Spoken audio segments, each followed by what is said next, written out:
Welcome to the Bodybuilding Banter Podcast, your number one source of all things bodybuilding. Be sure to like and subscribe to stay up to date on future episodes. Now, here's your host, Leroy Rollins.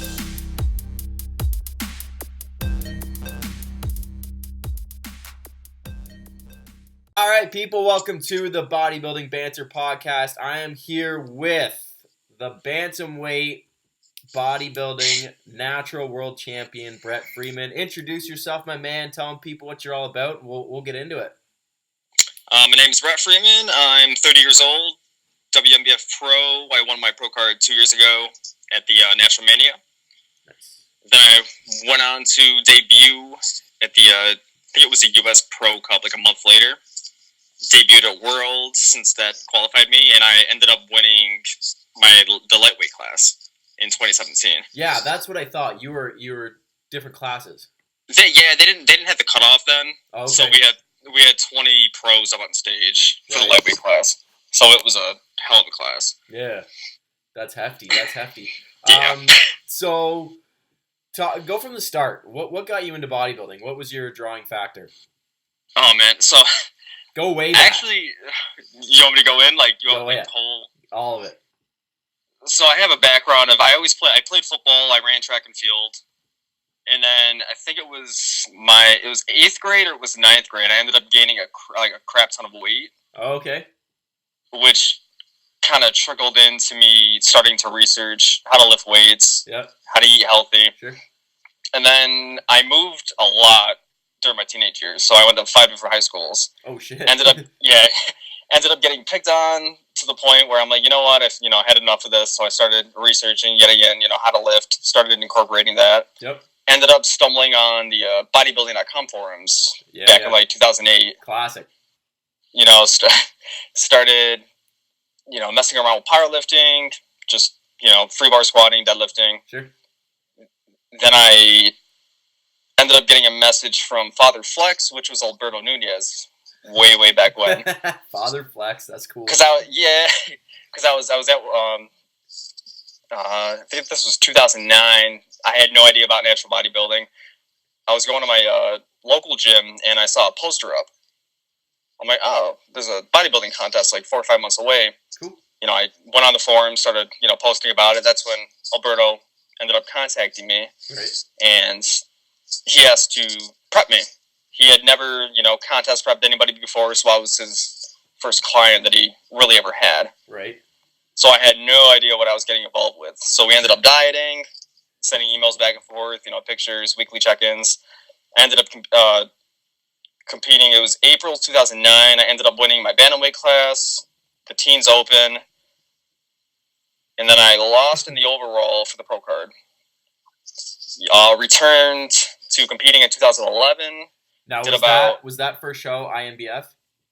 That was USBF, which was like the OCB. It was OCB back then. Okay.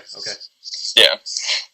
So I ended up taking a year and a half off, competing again when I was 20, 21, with the goal in mind, of getting a pro card. Yep. Did not happen throughout the course of the season. I mean, I swept all my shows. Like, I won a lightweight class since they didn't have Bantams back then. Yeah. Almost won my pro card at the INBF Hercules. I lost by, I think it was 1 or 2 points.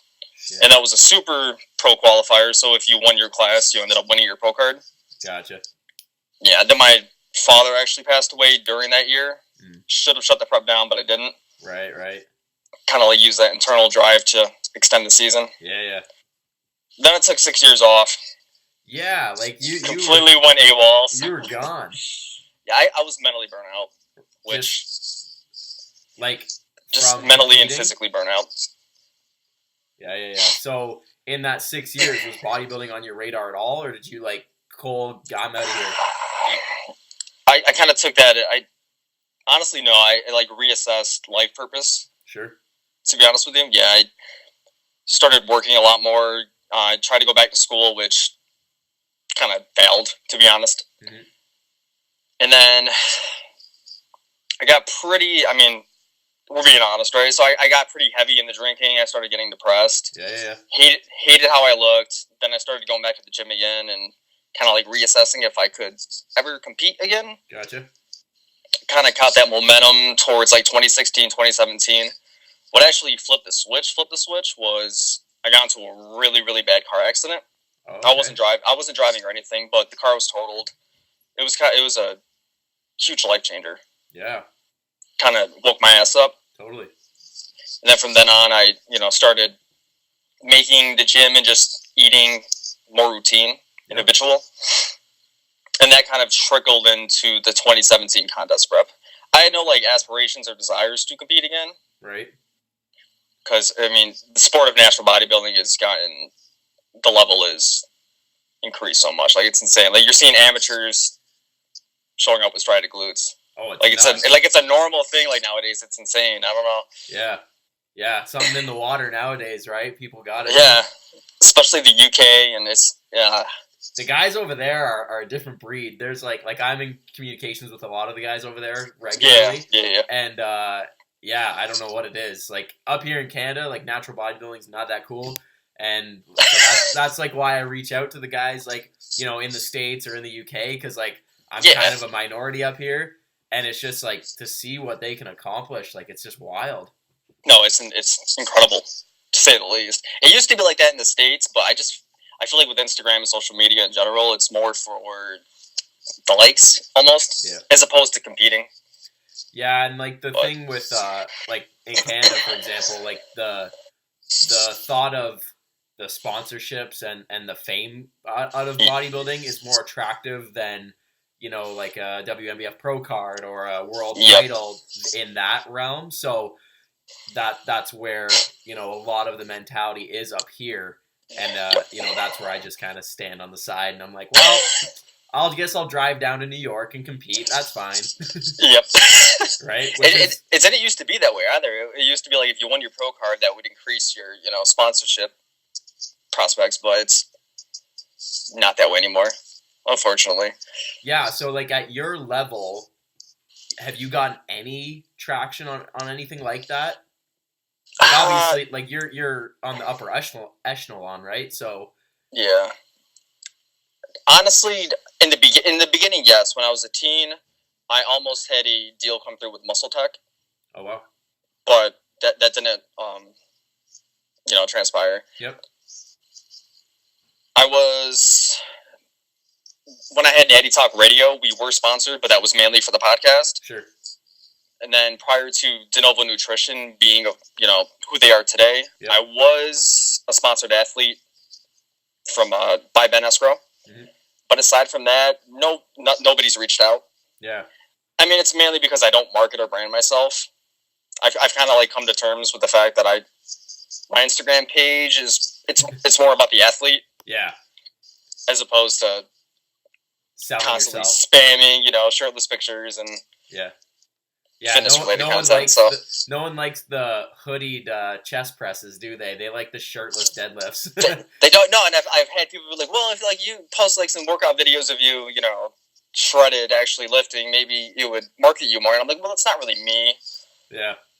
Always in a hoodie. I don't know. I had someone ask me that the other day, like, why are you always training in like baggy shirts and stuff like that? And I'm like, I'm gone. Like, gone are the days of me being like that teenager that's like, yo, stringers all the time and look at me and all this stuff. And like, I'm like, maybe if it's extremely hot out, I'll put a muscle shirt on, but that's purely because I'm sweating to death. But like any other time of the year, like baggy t-shirts and hoodies, like I don't look at me. Leave me alone. No, exactly. You know, you live for yourself, not like for the attention of it. Yeah, and people look at you like, well, you're weird. I'm like, how am I the weird one? But that's no, actually, you're there. Yeah, that's the life now. So let's run through your most recent season. What went down? When are we talking and what went down? What are we talking? 2019. Yeah. I started prep in February. It was after my fiance's birthday. It was not structured whatsoever, so there was no like actual specific weeks or months of diet breaks. When I prep myself, it's very auto-regulated. Okay. So I kind of go by feel. I mean, I'll check in with myself. Totally. You know, see if weight's trending down, etc. If gym performance is decreasing or increasing. Yep. The first show that I did was the Max Hype. Yep. Which was hosted by Chris Elkins and Chris Bearcat in Florida. It was actually my first time flying too, so it was Oh shit! a very, very stressful week. What was the date of that one? That was August 10th, I think. We'll call it August. Cool. We'll call it August, yeah. So what did flying do? Because I had flown for a show in 2017, and that was a little bit different. What did it? Like, did it mess with your body at all? I feel like I feel it's gonna sound cliche, like water retention. Yeah. I would say that I did feel like getting off the plane, and then especially like with how humid it was in Florida, yeah, true enough, compared to New York, I did feel inflammation to a certain extent. Yep. In regards to physique, though, it wasn't one that I was peaking for. Gotcha. Essentially, because I was using whirls as like the end goal and target. Yeah. So it was more of a warm up. Totally. So in regards to macros and everything, I didn't really peak. I didn't backload. I just kind of treated the Friday before as a normal day. Yep. So run me through. So this is something that I'm gonna pick your brain on. I have an extended year season myself. Like, I've started prep now for shows in May, and if all goes according to plan, like I'd like to hit that world stage in the end of the year as well. So that's a full year of prep, which for me will be brand new. So run me through kind of how you approach technically a year-long season. With a client, I would have everything structured. Sure. So I would kind of treat, every 4 to 6 weeks, I would be dieting, and then have a 1 to 2 week period of either maintenance level calories, gotcha, or actual like diet break. Right. That's kind of what I did. I think that's why I was able to actually diet for 10 to 11 months. Yeah. Because I would be in not like a harsh deficit, but a decent deficit for 4 to 6 weeks. As soon as like gym performance started decreasing, use like a week to diet break / bring carbs back up. Yep. And then when you start getting down to optimal levels of body fat, that's where I was having days, I was having 3 to 4 low days, 2 to 3 high days. Gotcha. In order to, remain adherent to the diet. Yep. I mean, the main thing that I can say is kind of treat it like a marathon, not a sprint, due to it being, such an extended time being in a deficit. Yeah. So like after, like, so your first show, for example, in August, then did you have like a little bit of time to chill a little bit and kind of come up out of it at all, or? I did, yeah. Actually, that was, I was visiting Disney for that week, so I had that entire week, I was spent walking, going to amusement parks and everything. That week was a diet break. Yeah. I was still tracking, but it was very loose. So by the time that I did get back to New York, it was, back to digging, so to say. Gotcha. And then I dug all the way back up to Mr. Universe in September. So from August to September, I had a digging phase of sorts. Yep. Now, what's your weight doing at this time? So, like, where'd you start in February? What was your body weight? 175. So you were 175, and then the max height, you were bantamweight? I was, 148, 149. And then to September, same weight, or was there adjustments? The weird thing is like my weight did not fluctuate that much, but the body composition changed. Yeah. Which was, I don't know, it was very interesting. I mean, especially when I do look at my, my weight track spreadsheets, there was not much of a drop in weight, but the body composition changed. I mean, it could be getting fuller. Yeah. And just, I mean, being at a level of leanness that, like, just a small marginal difference in scale weight does make a huge difference. For sure. Because I was maybe 1 to 2 pounds less at the Mr. Universe, but the look was vastly different compared to the max hype. Gotcha. Placing wise, where did you land those two shows? Max hype, I placed 3rd behind Jeff Alberts and Sam Akinala. Yeah, that pitch is sweet, by the way. Yeah. I don't know, it's so crazy, like, just looking back at the season, like, the people I did get to go up against, like, it's nuts. Because I still feel like a little kid. Oh, totally. I guess like, everybody, what was the caption? Like, son, father, grandpa, or something Grandfather, like that? Like, that's like, it's true, though. Like, when you look at, guys that have at that level, and especially Yeah, Jeff, who's competed for years. Like since I was born, like it's nuts to think of. It's like shit. I'm standing next to this guy who's. Whew. Yeah, no, that's sweet. Same with Sam. It's crazy. For sure. What's it like going from, kind of this level to then that level? Like, is there a pressure you feel? Are you like nervous? What's kind of going through your head? Very nervous. Almost like you feel like you don't belong. Yeah, that's how I feel, at least. For sure. Because I grew up idolizing Alberto, Jeff, looking up to the top pros, and like now you're on stage with them. It's an incredible feeling. It's like almost like I should not be here. Yeah, and like from what I've seen, like I watched a lot of Sam's like videos that he was documenting, and like they're backstage and they're just like, this is just another day, chilling. Another day at the office. Like I'd be sitting there like, what the shit. No, that's how. I mean, that's especially how the pros are though. Like it's you go from the amateur level and there's so much ego involved. But what I've noticed since turning pro is it's all camaraderie. Like everybody is joking, laughing, having fun backstage. Yeah, and it's a night and day difference. It is like another day at the office. It's like, oh well, I got a show today, so I'm gonna go compete. Yeah. And then bounce after. Yeah. Almost so. That's cool. That just shows the level that they're at when you can approach it in that regard. Yep. Where you're like, sleep great the night before. You're like, oh yeah, got all my food. I guess I'll eat now. Like it's just another day, right? I mean, I was playing football with my stepson before the Max Hype show, like until 11 o'clock at night. It's like, oh, I got a show in 8 hours. Yeah, so. Yeah. Like I'm still at like the night before. You're like, okay, do I have all this? What time do I gotta eat? I gotta be up. I got my water. Okay, I'm good. I got this. Is my suit? Where's my suit? I mean, don't get me wrong. I'm the same way. Like, especially for Worlds, I was a little free. Like, Well, that's overly anal. That's it, right? Yeah, That's so cool. Yeah. Okay, so September, Mr. Universe placing? Placed second behind Garino Mackey, who's Iron Lord on Instagram. Incredible guy, humble, massive in person. Same height as me, but he's got like 20 pounds of muscle.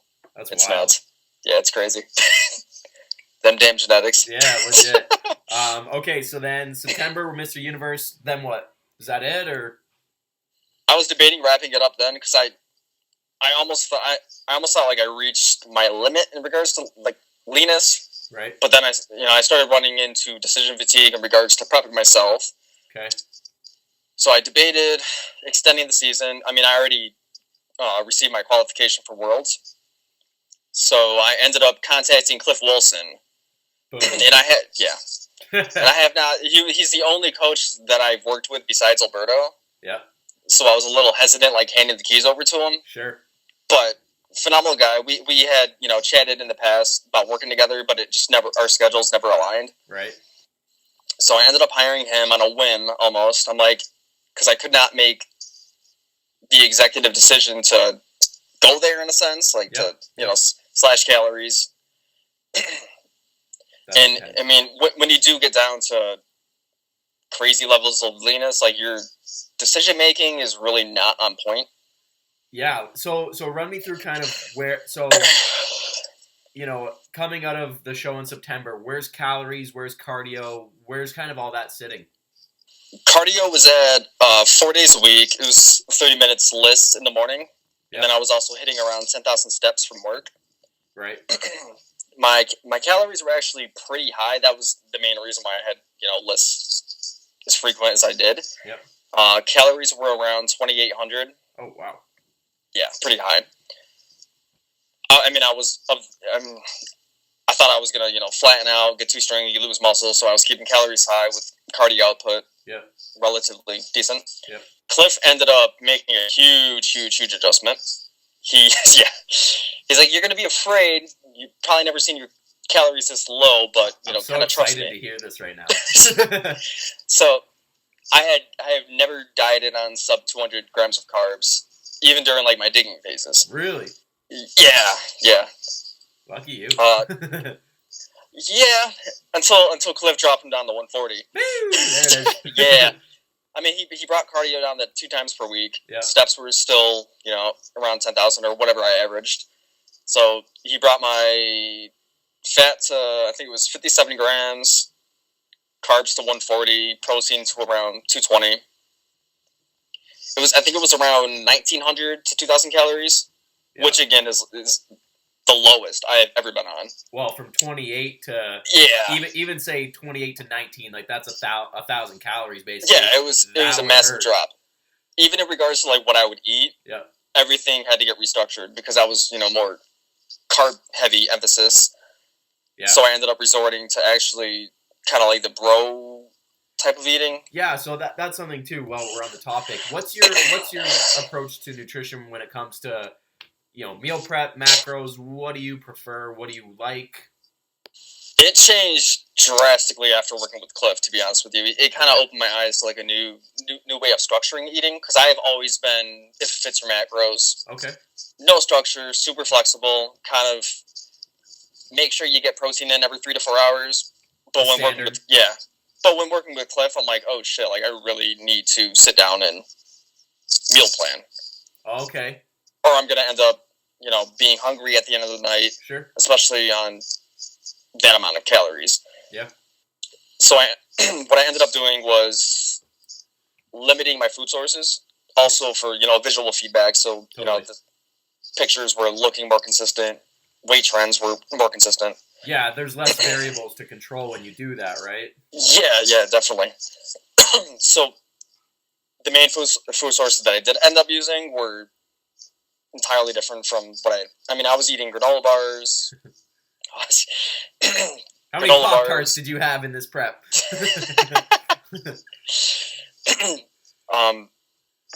But working with Cliff, I switched to more wholesome, nutrient-dense based foods, ground beef, a crap ton of broccoli and spinach. Like the amount of spinach, iceberg lettuce that I was going through was insane. Yeah, totally. What's his rationale for that? Like what was his rationale for cutting you so hard right off the hop? And then what's his rationale for switching up your nutrition from that standpoint? We only had around 5 to 6 weeks to work together, and before Worlds, yeah. And he pointed out that I had a good, I think it was 3 to 5 pounds to lose. Wow. So we kind of had to like kick it up a notch and get aggressive. Sure. His rationale behind lowering the carbs was mainly due to anxiety reasons, which was kind of interesting because I had never heard that before. He's noticed with his clients that if he increases the fat and reduces the carbs, the cortisol levels decrease. That's interesting. Yeah, weight starts to trend down. Along with calories being controlled. Yep. That's interesting. I didn't really pick his brain in regards, to following that up. Yep. Yeah. So run me through the next 5 to 6 weeks. How'd things go? How'd you feel? I would say like crap.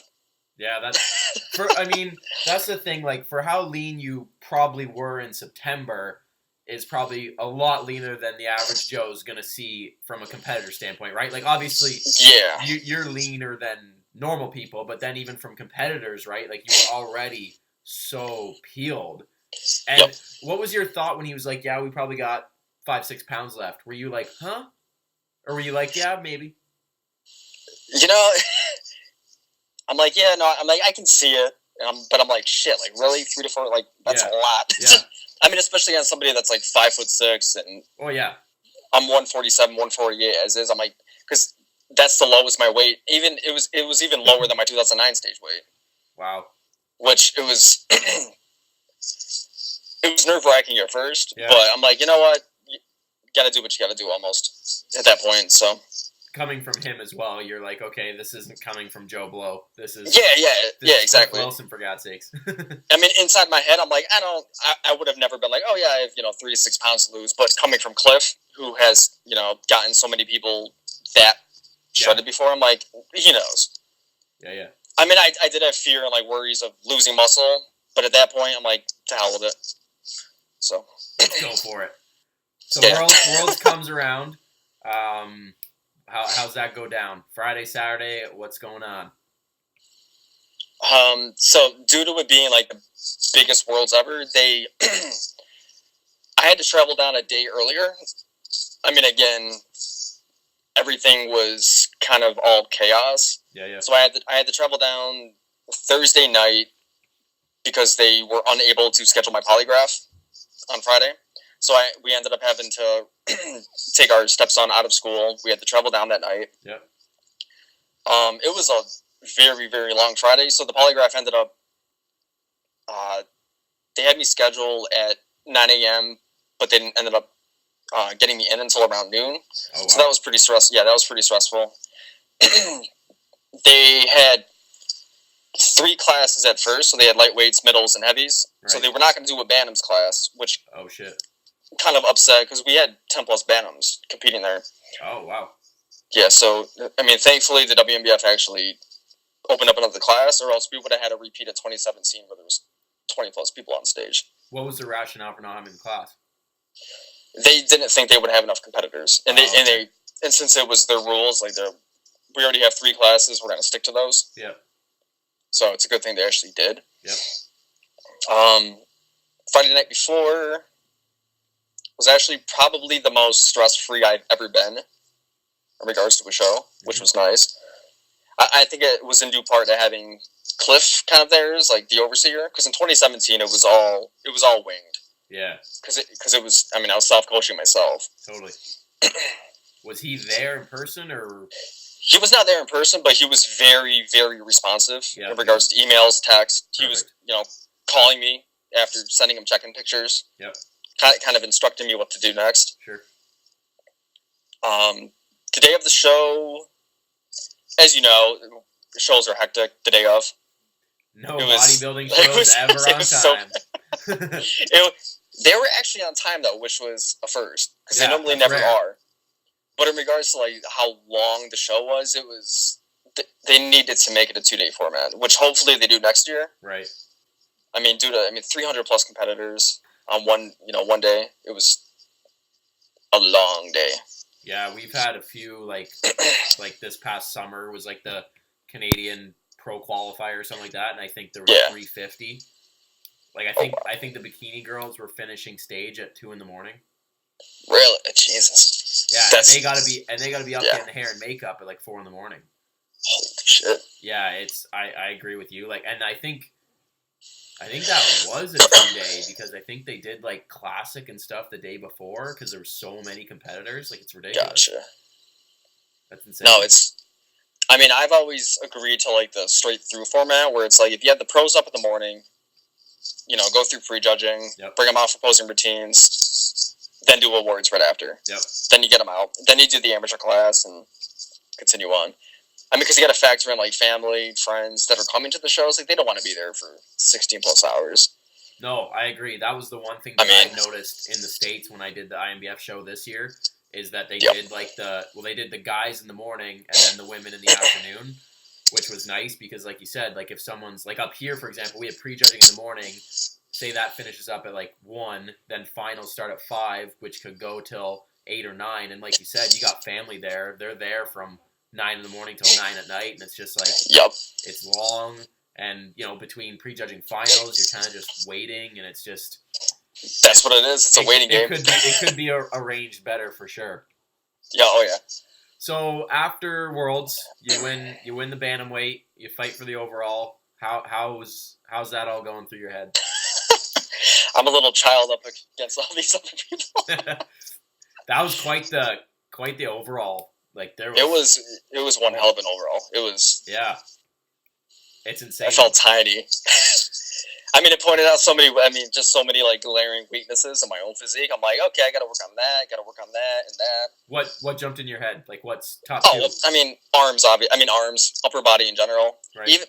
Even after looking, I'm finally looking at pictures now because I haven't really looked at much in the past 2 months. Right. But even looking at the bantamweight class, like I feel like, despite how many people say my legs are a strong point, I do think like my quad sweep could come up and improve.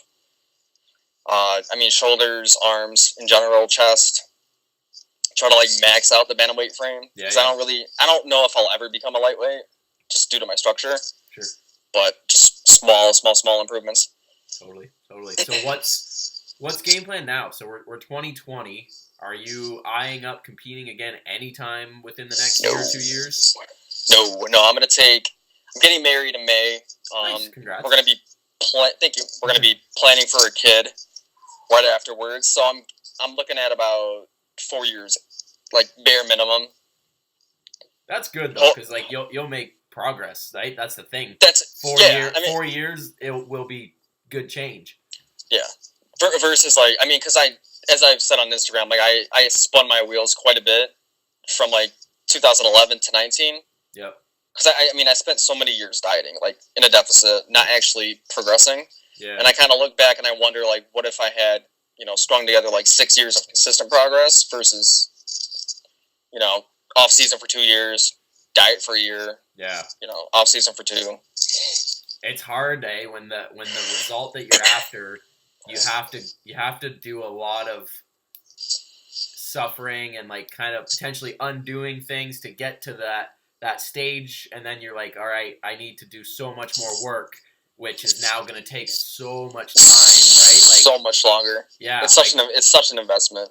Yeah, and that's the thing, is especially naturally, right? Like you have to look back and you're like, okay, what's my grand goal? And maybe competing every year, every other year, like that's just probably not going to make that happen, or at least happen ideally, right? And it's tough, right? Like, because when you're a bodybuilder, like the stage, that's the thing, but you might only do that to your best every 4. It's almost like the Olympics, right? Every 4 years. No, it really is. Actually, I never thought of it that way, but it really is. Yeah, and that's a tough pill to swallow, right? Because, and again, I think a lot of it has to do with like the age of the Insta fame and that kind of stuff, right? Everybody likes to see you shredded all the time, and instant gratification. Yep. Yeah. Constantly. Whereas like bodybuilding is more delayed. Well, it's all delayed. It's all delayed. So looking at the season as a whole, like, did you finish pleased with everything? You're happy with the results? Anything you'd change? The only thing I would change would be, I did a really good job of balancing, life, work, family. Which is huge. Yeah, I was at fault towards like the last few weeks leading up to Worlds. Obviously I was kind of a dick to the fiance in regards to just being moody, just regular prep side effects that tend to happen. Yep. Communication would be the main thing that I need to work on, because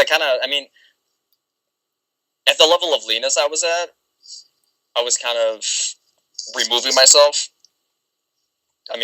Not actually speaking up how I felt and being vulnerable.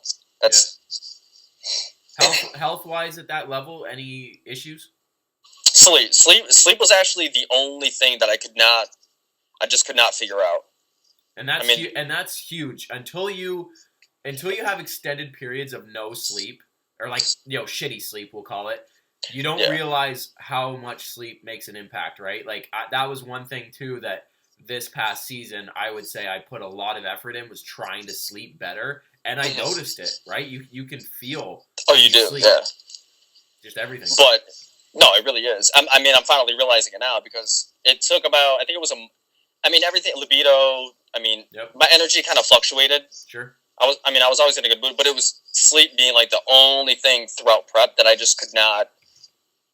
I just could not figure out. Despite supplementing, researching, making a pre-bed routine, like none of it worked. Really? And I was sleeping. Yeah, I was sleeping on that. I think it was towards the last 2 months of prep. Like, it was the maximum amount I would sleep would be 4 hours, but it was always 2-3 hour intervals. Wake up. Yep. Be awake. Yep. And that did not recover until like a month post show. Wow. But now I'm sleeping 7+.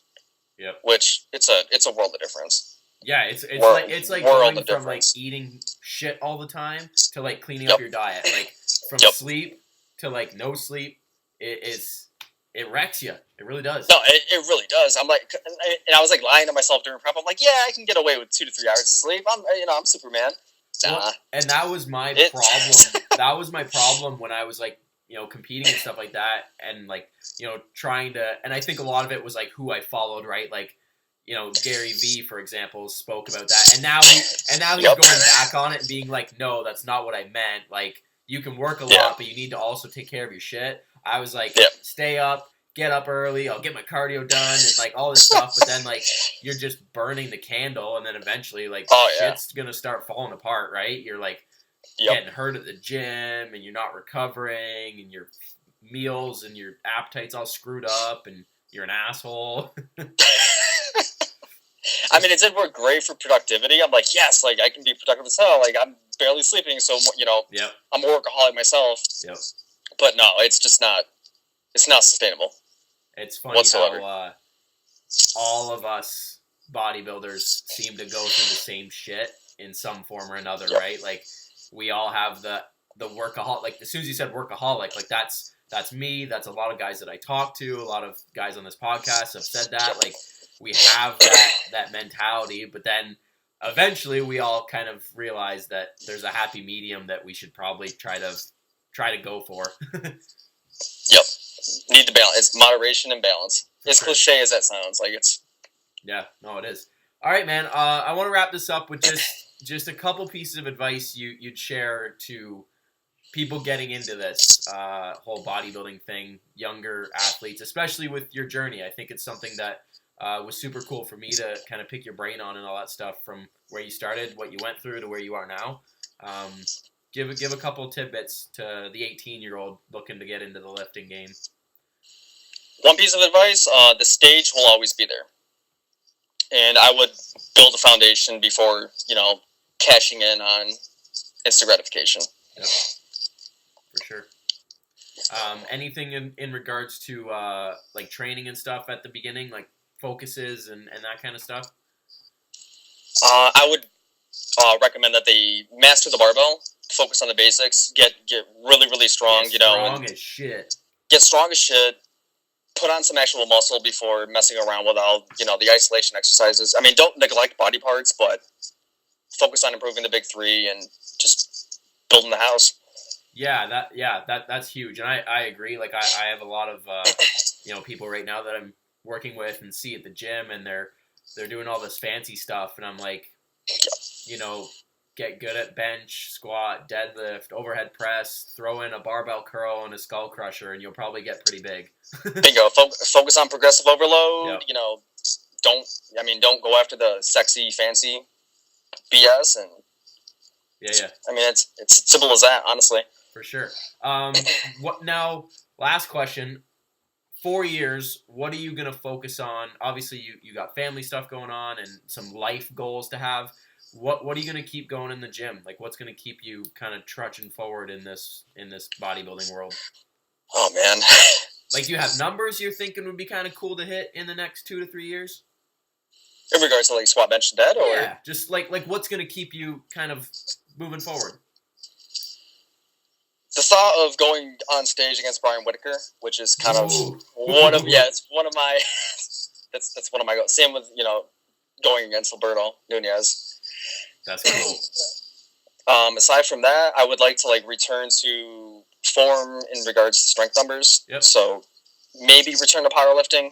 I'm not 100% sure on that yet, though. Have you competed? I didn't ask you that. I did in 2012.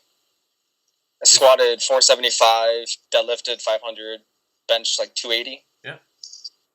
Yeah, which are terrible numbers compared to 160s nowadays. But I mean, I would like to start. I would like to return to a 500 squat, 600 plus deadlift. Nice. Actually bench 315. Not one of these. Oh yeah, touch and go. Yeah, for sure.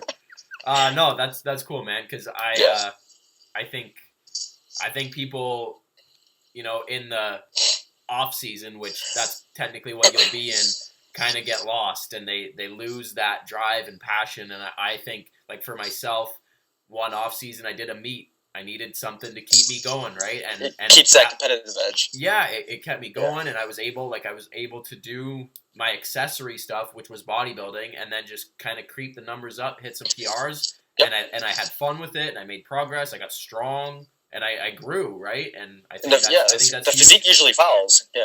Yeah. No, that's cool. All right, man. Well, I appreciate getting on the podcast, and thank you. Although the schedules were a little all over the map, we got it done. Yeah, thank you again. Thank you. No worries, man. This guy's Instagram will be linked below. Maybe he'll start posting a bit more for us, but we won't force it. That's cool. All right, man. Again, I appreciate it, and thanks for coming on.